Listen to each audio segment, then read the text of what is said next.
going to do an example with power and intensity of sound waves.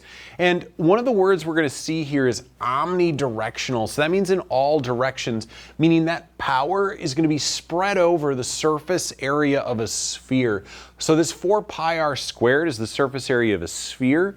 And so that's how much where that power is being distributed over. So if it's not omnidirectional, this area will change on the bottom. Okay, so the example is a small omnidirectional stereo speaker produces waves in all directions that have an intensity of 6.5 watts per square meter at a distance of 2.5 meters from the speaker. At what rate does the speaker produce energy? So a rate of producing energy is a power. So they went ahead, they told us the I was 6.5. They told us the distance away, the radius, was 2.5, and they asked us to find the power. So we're going to go ahead and solve this equation for power. So I have power is equal to the intensity times 4 pi times r squared. Go ahead, plug in those numbers. So I have 6.5 times 4 pi times 2.5 squared will give me a power. And you'll remember that power is measured in watts. And we get 510.5 watts of power right there. Okay.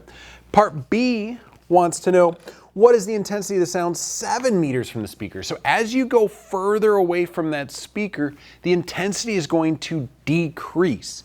And it's going to decrease pretty fast because it's an r squared term on the bottom there. So for part B, it wants us to find the intensity at a new distance. Now the power is still the same. It's still pumping out 510 watts of power, and that 510 watts is being distributed over that area.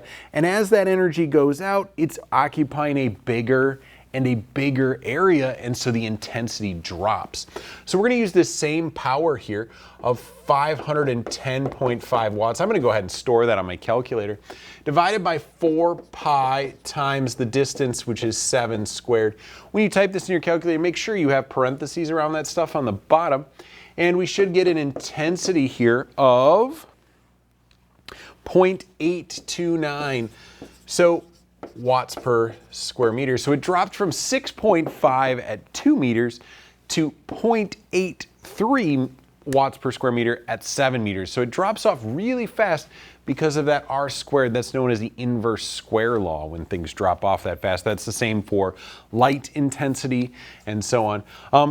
Part C wants to know, what is the total amount of energy received each second by the walls, including windows and doors, of the room in which the speaker is located? So the idea is that there's 510 watts, and a watt is a joule per second. So every second, that speaker is pushing out 510.5 joules every second. That means that as it travels out at the speed of sound, eventually it's going to hit the walls. And so that means every second this pushes out 510.5 joules, and every second the walls experience 510.5 joules hitting them. Now also, just to be clear here, a lot of times in a room that sound will bounce. And so yes, 510 watts goes out and hits the walls, but remember that's going to bounce, and then it's going to come back and it's going to hit the other walls again while it's still getting that 510. So it'll most likely be more than that, assuming there is that reflection of sound. But for our purposes here, it's going to put out 510.5 joules every second, meaning the walls will also receive 510.5 joules each second. All right, there's our example.